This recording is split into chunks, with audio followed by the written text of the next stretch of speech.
नमस्कार प्यारे साथियों, कैसे हैं आप सब लोग। उम्मीद करता हूं दोस्तों आप सभी अच्छे होंगे, बढ़िया हो। देखिए दोस्तों, ये तो आपको पता ही होगा कि जब भी भारत की और चाइना के बीच में लड़ाई होने की बात आती है तो लगभग पूरी दुनिया को यही लगता है कि भाई चाइना लगभग भारत की आर्मी को हरा देगा। और कहीं ना कहीं ये सच भी है। इसके पीछे रीजन और कारण क्या है मैं आपको समझा देता हूं। देखो दोस्तों, यहाँ पर आज मैं चाइना की एक ऐसी मशीन आपके सामने लेके आया हूं जो अभी भारत के पास मौजूद नहीं है और शायद भारत इसको बनाने में 5 से 10 साल और लगाए, लेकिन जब तक चाइना बहुत आगे चला जाएगा। एंड इस मशीन का नाम पता है दोस्तों क्या है? इसका नाम है H-20 बॉम्बर। और ये दोस्तों चाइना के पास एक ऐसा बॉम्बर है जो स्टील्थ टेक्नोलॉजी पे बना हुआ है। और ये दोस्तों एक ऐसी टेक्नोलॉजी है जिस टेक्नोलॉजी से कोई भी फाइटर जेट या बॉम्बर बनता है ना भाई, तो उसको डिटेक्ट करना किसी भी देश के रडार सिस्टम के लिए इम्पॉसिबल होता है। तो आप ये समझ लो कि कभी चाइना का दिमाग किसका ना, तो वो भारत के ऊपर इस बॉम्बर को छोड़ेगा। और अगर ये बॉम्बर भारत के ऊपर आता है तो हमारा रडार सिस्टम भी इसको डिटेक्ट नहीं कर पाएगा। और अगर ऐसा होता है तो भाई ये बॉम्बर भारत के अंदर तबाही मचा कर जा सकता है। देखिए आज इस वीडियो में हम ये जो H-20 बॉम्बर है ना चाइना का दोस्तों, इसके बारे में पूरी जानकारी और डिटेल लेने वाले हैं और समझने वाले हैं कि भाई चाइना का ये जो H-20 बॉम्बर है ना, इसको चाइना ने क्यों बनाया, इसका जन्म कैसे हुआ। साथ ही दोस्तों हम इसकी डिजाइन, इसकी टेक्नोलॉजी के बारे में बात करेंगे एंड इसके इंजन स्पीड, रेंज, इन सब के बारे में भी बात करेंगे। एंड सबसे इंपॉर्टेंट हम इसके वेपन्स के बारे में बात करेंगे कि भाई चाइना का ये जो H-20 है ना, ये कितना खतरनाक है, क्यों इसको दुनिया के लिए खतरा और भारत के लिए एक बुरा सपना माना जाता है। आज इस वीडियो के अंदर हम स्टेप बाय स्टेप समझने वाले हैं। तो वीडियो आज का काफी इंपॉर्टेंट होने वाला है, एंड तक जरूर देखना। एक रिक्वेस्ट दोस्तों आप सभी लोगों से और करना चाहूंगा, इसी प्रकार के और वीडियोस अगर आप लगातार देखना चाहते हैं तो चैनल को सब्सक्राइब करना, बेल आइकन बटन को प्रेस करना, ताकि आने वाले जो वीडियोस हैं वो आपको मिलते रहेंगे, आप देखते रहेंगे और मेरे साथ सीखते रहेंगे। चलिए अब शुरुआत करते हैं आज के इस वीडियो। तो देखिए दोस्तों, सबसे पहले हम इस वीडियो में क्या करेंगे, हम ये जो बॉम्बर है ना दोस्तों H-20, इसकी हिस्ट्री और इसके जन्म के बारे में हम जानकारी लेंगे कि भाई चाइना ने इस H-20 बॉम्बर को क्यों बनाया और इसके पीछे इनका मकसद क्या था। क्या भारत को हराना या भारत की आर्मी को डराना इसके पीछे मकसद था या और कुछ था। तो देखिए दोस्तों, मैं सबसे पहले तो आपको बता दूं, आज का जमाना दोस्तों ऐसा है कि अगर किसी देश को दुनिया के ऊपर राज करना है ना भाई, तो उसके पास 3 चीजें होना जरूरी है। सबसे पहले तो न्यूक्लियर वेपन्स होना जरूरी है, दूसरा यहाँ पे हाइपरसोनिक मिसाइल्स होना जरूरी है, और तीसरा लॉन्ग रेंज जो स्टील्थ बॉम्बर है ना, ये होना बहुत जरूरी है। जिस देश के पास ये है वो देश आज की दुनिया के ऊपर राज करता है। ये सबसे इंपॉर्टेंट बात है, इसका ध्यान रखें। अब क्या होता है दोस्तों, देखिए 90s के समय की बात करता हूं, 1970 1990 के टाइम पे, उस टाइम पे शीत युद्ध चल रहा था। और जब दोस्तों शीत युद्ध चल रहा था ना अमेरिका और रूस के बीच में, तो भाई अमेरिका क्या करता है, एक B-2 बॉम्बर लॉन्च करता है। और ये एक ऐसा स्टील्थ बॉम्बर था जिसको दुनिया के किसी भी देश का रडार सिस्टम ट्रैक नहीं कर सकता था। और ये B-2 बॉम्बर किसी भी देश के ऊपर उड़ के वहां पे बमबारी करके जा सकता था। उसी टाइम पे दोस्तों रूस ने भी क्या किया कि अमेरिका के बाद रूस ने भी एक Tu-160 बॉम्बर को लॉन्च कर दिया। ये भी स्टील्थ टेक्नोलॉजी पे बना था। ये जो भी बॉम्बर्स बने थे ना दोस्तों स्टील्थ टेक्नोलॉजी के, ये बनाए थे रूस और अमेरिका ने शीत युद्ध के काल में। अब भाई उस टाइम पे चाइना जो है ना, अमेरिका और रूस के ऊपर नजर रखा हुआ था इसने। और चाइना को उस टाइम पे कहीं ना कहीं ये लग रहा था कि भाई अगर हमारे पास ऐसा कोई बॉम्बर नहीं होगा ना, तो अमेरिका के और रूस के नीचे 2000 की बात कर रहा हूं, 2000 में एक ऑपरेशन या फिर एक प्रोग्राम चलाया जाता है। और इस प्रोग्राम के तहत चाइना की आर्मी में एक स्टील्थ जो बॉम्बर है उसको जोड़ना था। और इसके तहत क्या होता है कि भाई ये जो प्रोग्राम है 2000 में चलाया गया, लेकिन ये इतना साइलेंट रखा गया था कि अमेरिका को और रूस को इसके बारे में कोई जानकारी नहीं। फिर अचानक से दोस्तों क्या होता है, 2016 के अंदर चाइनीज जो आर्मी है ना भाई, वो अनाउंसमेंट करती है कि अब हमारे पास भी एक स्टील्थ बॉम्बर है।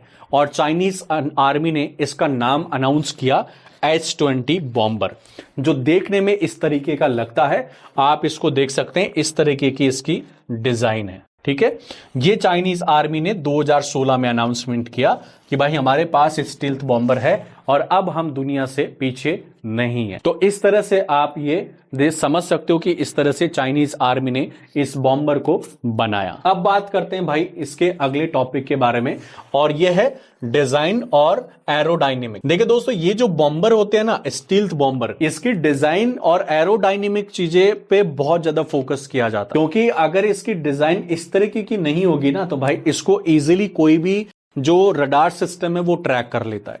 अब यहां पे आप ये देख रहे हो ना, ये है H-20 चाइना का बॉम्बर, ठीक है, और ये है यूएसए का बॉम्बर B-2 बॉम्बर, ठीक है। तो इन दोनों को अगर आप देखोगे ना, तो लगभग दोनों की जो डिजाइन है वो सेम है, ठीक है। और कहीं ना कहीं दोस्तों ये कहा जाता है कि चाइना का ये जो बॉम्बर है ना H-20, ये कहीं ना कहीं दोस्तों यूएसए के B-2 बॉम्बर की कॉपी है। और ये भी कहा जाता है कि भाई चाइनीज आर्मी ने या फिर चाइनीज गवर्नमेंट ने B-20 जो बॉम्बर है, इसके जो सीक्रेट डॉक्यूमेंट्स होते हैं वो चाइनीज आर्मी ने या चाइनीज सरकार ने हैक करवा के चोरी किए थे, और उसके बाद इसके आधार पर ही इस स्टील्थ बॉम्बर को बनाया गया था। तो ये इसकी डिजाइन कैसी है वो आप देख सकते हैं। अब इसकी डिजाइन में किन किन बातों का ध्यान रखा जाता है वो भी मैं आपको समझा देता हूं। सबसे पहले दोस्तों, ये जो डिजाइन होती है ना इन स्टील बॉम्बर्स की, इनमें एक चीज का ध्यान रखा जाता है, फ्लाइंग विंग बॉडी, ठीक है। ये एक ऐसा डिजाइन होता है जिसमें किसी भी बॉम्बर को दोस्तों एक जो विंग होता है ना, जैसे आप नॉर्मली जो पैसेंजर प्लेन्स होती है उनके विंग्स को देखते होंगे, उनकी जो विंग्स होते हैं ना वो बहुत बड़ी बड़ी होती है। अब ये जो बॉम्बर है ना भाई, स्टील्थ बॉम्बर, ये एक प्लेन का जो विंग्स होता है ना उसकी साइज में ही बनाया हुआ है, ठीक है। इस तरह से विंग्स के हिसाब से इसको बनाया हुआ है, और इसका रीजन ये है कि भाई ये जो बॉम्बर है वो स्पीड भी अच्छी खासी ले सके, और जो रडार के सिग्नल्स आते हैं उनके ये पकड़ में नहीं आए, इस तरह से इसको डिजाइन किया जाता है।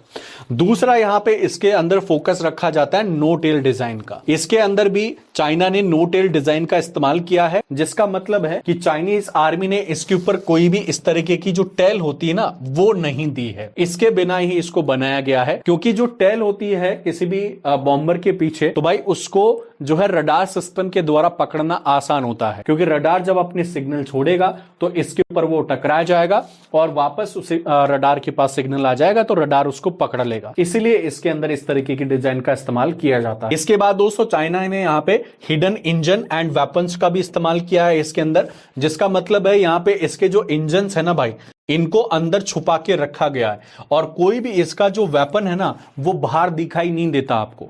इसका रीजन भी दोस्तों यही है कि ये रडार सिग्नल को जो है चकमा दे सके, क्योंकि अगर इंजन बाहर लटका हुआ होगा तो इंजन से जो है रडार सिग्नल टकरा जाएंगे और उसके बाद ये फिर पकड़ में आ जाएगा।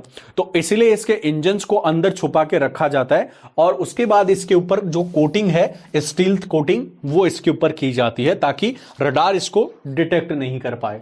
इसके अलावा रडार अब्जॉर्बिंग कोटिंग का में इस्तेमाल किया गया है, जिसको स्टील्थ कोटिंग बोला जाता है। और ये दोस्तों एक ऐसा मटेरियल होता है जिसको इसके ऊपर पूरी तरह से चढ़ा दिया जाता है, ठीक है। और ये इतना महंगा कोटिंग होता है भाई कि छोटे मोटे देशों के लिए तो ये अफोर्ड करना ही लगभग नामुमकिन होता है, इसीलिए इसकी इतनी प्राइस होती है। तो इसके ऊपर पूरी तरह से कोटिंग चढ़ाई जाती है, और ये कोटिंग ऐसी होती है जिससे अगर रडार सिस्टम का सिग्नल टकराता है तो भाई ये सिग्नल को वापस रडार के पास भेज देता है, और इस तरह से रडार के पास वापस सिग्नल को भेजता है कि भाई किसी भी चीज से रडार का सिग्नल नहीं टकराया है, इस तरह से तो रडार उसको डिटेक्ट नहीं कर। इसके अलावा इसमें इस्तेमाल किया गया हीट सिग्नेचर का, जिसका मतलब है दोस्तों यहां पर ये जो इंजन्स लगे हुए हैं ना इसके अंदर, यहां से जो हीट निकलती है ना भाई, वो भी इस तरह से हीट निकलती है थोड़ा बहुत ठंडा होके, क्योंकि जब इंजन चलेगा तो बहुत ज्यादा हीट निकलेगी, और हीट निकलेगी तो उसको रडार सिस्टम ट्रैक कर ले। लेकिन इसके अंदर जो हीट निकलती है ना पीछे, वो इतना कम टेम्परेचर पे निकलती है कि भाई उसको भी रडार सिस्टम ट्रैक नहीं कर पाता। नेक्स्ट बात करते हैं, अगले टॉपिक पे बात करते हैं, ये है टेक्नोलॉजी एंड स्टील्थ, ठीक है। देखिए दोस्तों, चाइना का ये जो बॉम्बर है ना, ठीक है, H-20, इसकी जो टेक्नोलॉजी है और जो इसकी स्टील्थ जो फीचर्स है उनके बारे में भी हम यहाँ पे थोड़ी सी जानकारी ले लेते। सबसे पहले दोस्तों हम यहाँ पे बात करें तो यहाँ पे देखिए दोस्तों एक्टिव रडार अब्जॉर्बिंग मटेरियल का इस्तेमाल किया गया है, जिसको RAM बोलते हैं। ये दोस्तों एक ऐसा मटेरियल होता है जो रडार सिग्नल्स को एक तरीके से चकमा देने के लिए इस्तेमाल किया जाता है। इस तरह की इसमें टेक्नोलॉजी का इस्तेमाल किया गया है। दूसरा है दोस्तों यहाँ पे क्वांटम नेविगेशन सिस्टम। ये दोस्तों एक ऐसा सिस्टम होता है जिसमें अगर मान लो ये जो S20 है इसका कंप्यूटर खराब हो जाता है या जो इसका GPS है वो खराब हो जाता है, तो भी भाई ये जो बॉम्बर है ना वो अपने टारगेट को हिट कर सकता है बिना GPS के। इस तरीके के इसमें सिस्टम का इस्तेमाल किया गया है। इसके अलावा इसमें इस्तेमाल किया जाता है इलेक्ट्रॉनिक काउंटर्स का, और ये दोस्तों एक ऐसा सिस्टम होता है या एक ऐसी टेक्नोलॉजी होती है जो किसी भी रडार सिग्नल को जो है चकमा देने में काम आती है, या फिर कोई और बॉम्बर या कोई फाइटर जेट अगर इसका पीछा करेगा तो ये वाला जो सिस्टम है उसको चकमा दे देता है कि भाई ये इस डायरेक्शन में जा रहा है। ठीक है, इसके अलावा लो IR सिग्नेचर का इसमें इस्तेमाल किया जाता है एंड 100% स्टील मेंटेड जो मटेरियल होता है उसका इसके अंदर इस्तेमाल किया जाता है। तो इसकी जो टेक्नोलॉजी और जो इसके फीचर्स है ना भाई वो काफी एडवांस है, और इसी वजह से ये जो बॉम्बर है वो दुनिया के किसी भी देश के रडार सिस्टम में इतनी आसानी से ट्रैक नहीं हो पाता है। ठीक है, उसके बाद हम बात करते हैं अब दोस्तों यहाँ पे इंजन एंड परफॉर्मेंस के बारे में। देखिए दोस्तों ये वाला जो स्टील्थ बॉम्बर है ना चाइना का, इसका जो इंजन है और जो परफॉर्मेंस है वो भी काफी शानदार है। ये वाला जो स्टील्थ बॉम्बर है ना चाइना के पास, इसके पास इतनी रेंज है दोस्तों, आप ये समझ लो कि ये पूरे भारत का चक्कर आराम से लगा सकता है। इसके अलावा एशिया के किसी भी देश तक इसकी रेंज है, किसी भी देश के अंदर जाके बमबारी कर सकता है। अगर हम दोस्तों सबसे पहले इसके इंजन की बात करें तो देखो दोस्तों चाइना का ये जो बॉम्बर है ना इसके अंदर WS या WS-15 जो टर्बो फैन इंजन होते हैं ना उनका इस्तेमाल किया जाता है ताकि इसकी जो स्पीड वगैरह है वो अच्छी खासी हो सके। इसके अलावा अगर हम इसकी रेंज की बात करें तो भाई इसकी रेंज है लगभग 12,000 किलोमीटर के आसपास, यानी कि ये एशिया के अंदर किसी भी देश के अंदर आराम से जा सकता है, और जो इंडिया है ना उसका चक्कर ये आराम से एक बार में ही लगा सकता है। इसके अलावा स्पीड की अगर हम बात करें तो भाई इसकी जो स्पीड है वो 900 किलोमीटर प्रति घंटा की रफ्तार से ये जो बॉम्बर है वो दौड़ता है। एंड अगर हम 200 पेलोड की बात करें तो ये जो पेलोड है वो लगभग 45 टन के आसपास ले जा सकता है। मतलब अपने वजन के साथ साथ ये 45 टन वजन और अंदर अपने ले सकता है, और उसके बाद ये आराम से उड़कर किसी भी देश के ऊपर बमबारी कर सकता है। ठीक है, तो इसके इंजन एंड इसकी परफॉर्मेंस भी काफी शानदार है जो इसको एक पावरफुल जो है बॉम्बर बनाता। अब बात करते हैं दोस्तों हम लास्ट में यहाँ पे वेपन्स के बारे में। देखो दोस्तों ये जो बॉम्बर है ना ये एक ऐसा बॉम्बर है जो किसी भी वेपन को अपने अंदर लोड करता है और उसके बाद ये ले जाकर किसी भी देश के ऊपर उसको फायर करता है। तो इसमें किस प्रकार की वेपन्स इंक्लूड है वो मैं आपको बता देता हूं। सबसे पहले तो देखो दोस्तों ये जो बॉम्बर है वो न्यूक्लियर बॉम्ब्स को ले जा सकता है और न्यूक्लियर बॉम्ब को ले जाके किसी भी देश के ऊपर फायर कर सकता है। इसके अलावा इसमें हाइपरसोनिक मिसाइल्स का भी इस्तेमाल किया जाता है, ये हाइपरसोनिक मिसाइल्स को ले जा सकता है। इसके अलावा ये एयर लॉन्च जो बैलिस्टिक मिसाइल्स होती है ना उनको भी दोस्तों ले जा सकता है। ये यहां पे डीप स्ट्राइक बॉम्ब्स होते हैं ना उनको ले जा सकता है। एंटी शिप मिसाइल्स को ले जा सकता है, किसी भी शिप के ऊपर इनको जो है फायर किया जा सकता है। एंड सबसे इंपॉर्टेंट दोस्तों बात पता है क्या है, ये जो बॉम्बर है ना दोस्तों इसकी रेंज है लगभग फायरिंग की 2000 किलोमीटर के आसपास। मतलब भाई ये बॉम्बर किसी भी टारगेट को अगर हिट करेगा ना उससे लगभग 2000 किलोमीटर दूर खड़ा रहेगा, और 2000 किलोमीटर दूर खड़ा होकर ये जो बॉम्बर है उस टारगेट को आराम से फायर कर सकता है। इस तरीके की इस बॉम्बर के पास कैपेसिटीज है। ठीक है, तो इसके वेपन्स भी काफी खतरनाक और डेंजर है, और आप ये समझ लो दोस्तों ये हर प्रकार के वेपन को या हर प्रकार के हथियार को ले जा सकता है किसी भी देश को तबाह करने। ठीक है, तो ये था दोस्तों चाइना का S-20 बॉम्बर, जो आई थिंक अभी इस तरीके का बॉम्बर भारत नहीं बना पा रहा है। एंड एक बात दोस्तों मैं आपको इस वीडियो में और बताना चाहता हूं, देखिए कई सारे देश अभी भी ये मानते हैं कि भाई चाइना की जो आर्मी है वो भारत से बहुत ज्यादा और एडवांस, तो ऐसा बिल्कुल सही है। लेकिन दोस्तों इस प्रकार के जो बॉम्बर्स होते हैं ना उनका एक सोल्यूशन है कि भाई हमारे पास ब्रह्मोस्त्र और अग्नि जैसी मिसाइल्स हैं। अगर मान लो ऐसा कोई बॉम्बर भारत के ऊपर हमला करने के लिए भी आता है तो भाई हमारे पास ब्रह्मोस और जो अग्नि जैसी मिसाइल्स हैं उनको भारत फायर करेगा, और अगर ये मिसाइल्स एक बार छूटती है किसी भी टारगेट के ऊपर तो भाई फिर B2 बॉम्बर हो या फिर H-20 बॉम्बर हो,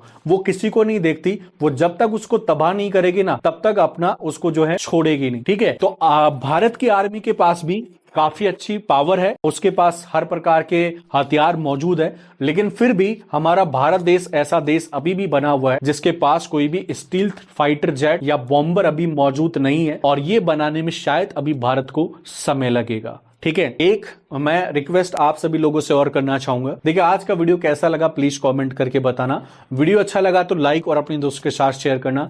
मेरे साथ जुड़ने के लिए, इसी प्रकार के और वीडियोस लगातार देखने के लिए चैनल को सब्सक्राइब करके बेल आइकन बटन को जरूर प्रेस करना। मैं मिलता हूं दोस्तों आपको नेक्स्ट वीडियो में एक नई जानकारी के साथ। आज के इस वीडियो को पूरा देखने के लिए, मुझे और मेरे चैनल को सपोर्ट और सब्सक्राइब करने के लिए आप सभी मेरे प्यारे प्यारे दोस्तों का मेरे दिल से बहुत बहुत धन्यवाद।